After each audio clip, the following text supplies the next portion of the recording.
In a world where stealth dominates, where fighter jets vanish from radar, and war is fought with invisible eyes and silent wings, one aircraft refuses to hide. It doesn't sneak. It storms in.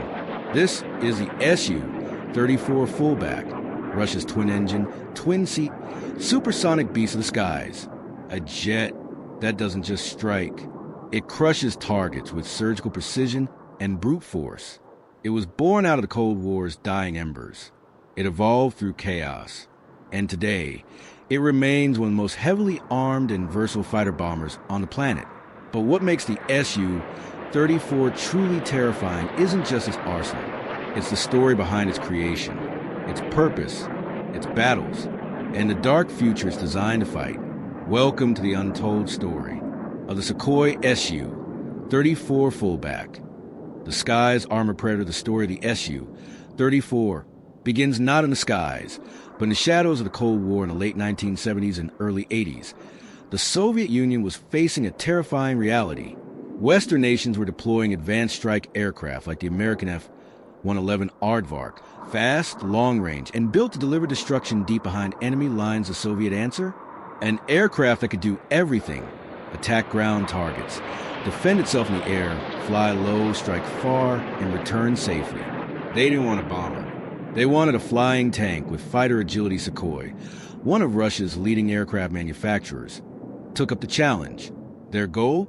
To build a plane that could replace the aging Su-24, outperform it in every role, and even rival the West.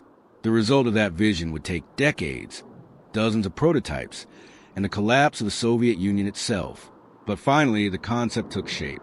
A heavily modified version of the already powerful Su. 27 flanker, stretched, reinforced, and armed to the teeth. Enter the T-10V prototype.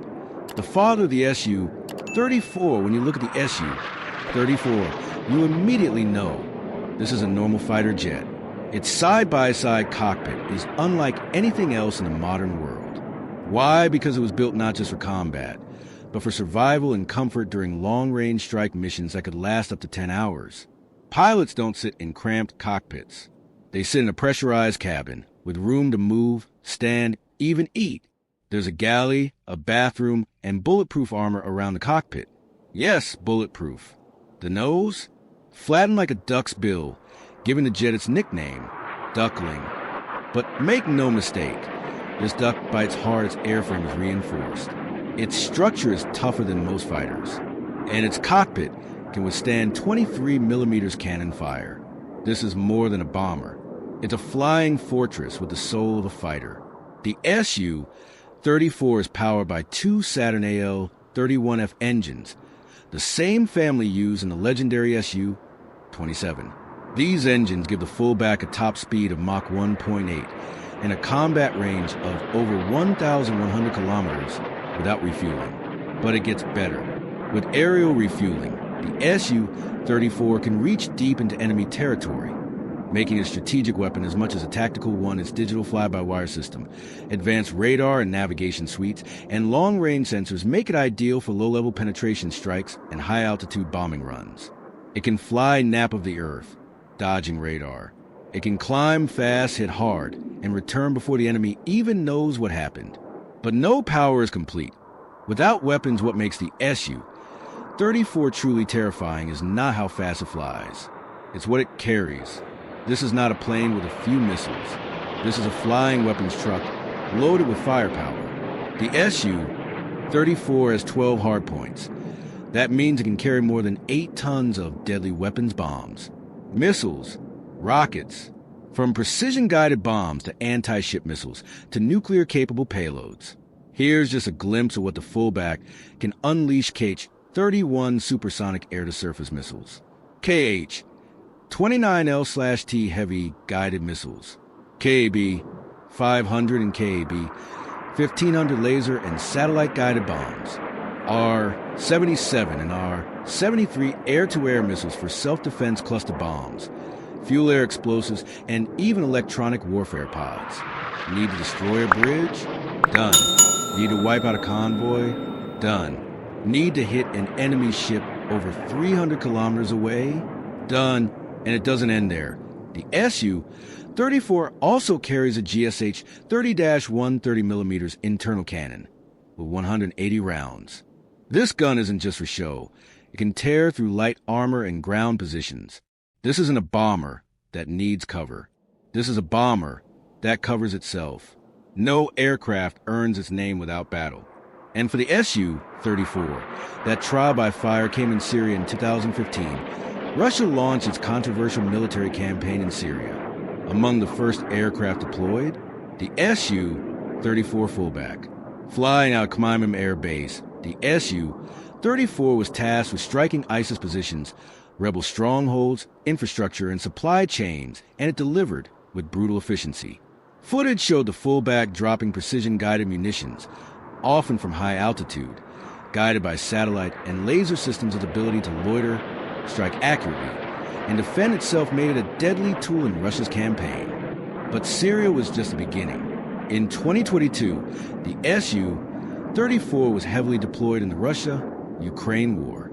Dozens of these jets flew missions deep into Ukrainian territory, targeting fuel depots, communication lines, railways, and troop concentrations. But this war wasn't one-sided. Several Su-34s were shot down by Ukrainian air defenses, manpads, and even fighters. Their losses highlighted a painful truth in modern air war. No jet, no matter how armored, is invincible despite its power. The Su-34 is not without flaws. Its lack of stealth makes it vulnerable in high-threat zones. Its radar cross-section is large, and though heavily armored, it cannot survive a direct hit from modern SAMs or infrared-guided missiles. In Ukraine, several Su-34s were down due to flying too close to front lines, operating without fighter escort, poor coordination with ground radar and suppression units. Russia learned hard lessons. They began retrofitting Su-34s with wingtip ECM pods, better electronic warfare gear, and improved navigation systems.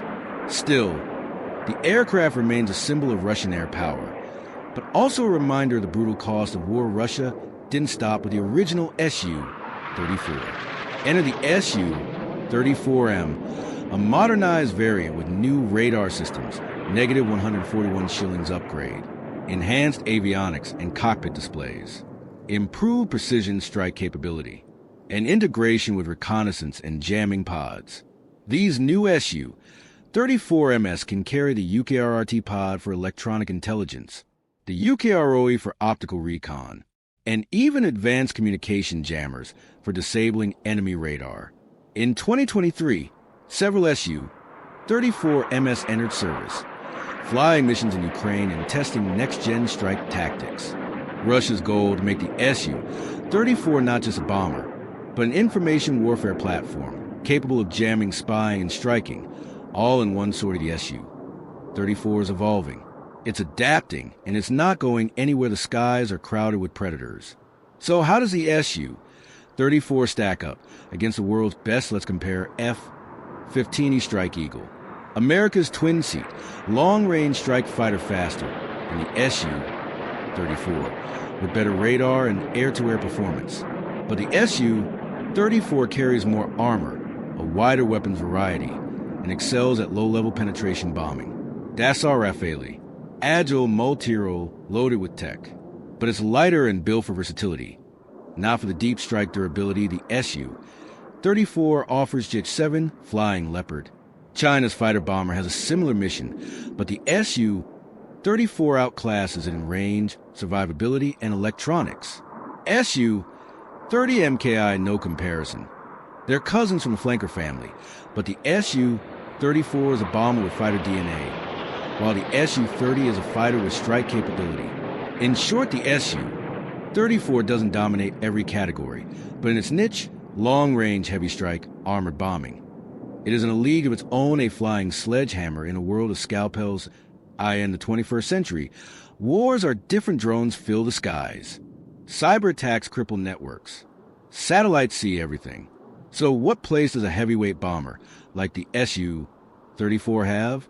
Answer: plenty, because wars still need hard strikes. They still need deep penetration missions, bridge demolitions, command bunker annihilation, supply line disruption, all of which the Su-34 delivers. It can fly below radar, strike targets hundreds of kilometers inside enemy lines, and return with its pilot safe. It doesn't need a carrier. It doesn't need stealth. It needs only fuel, a mission, and a reason.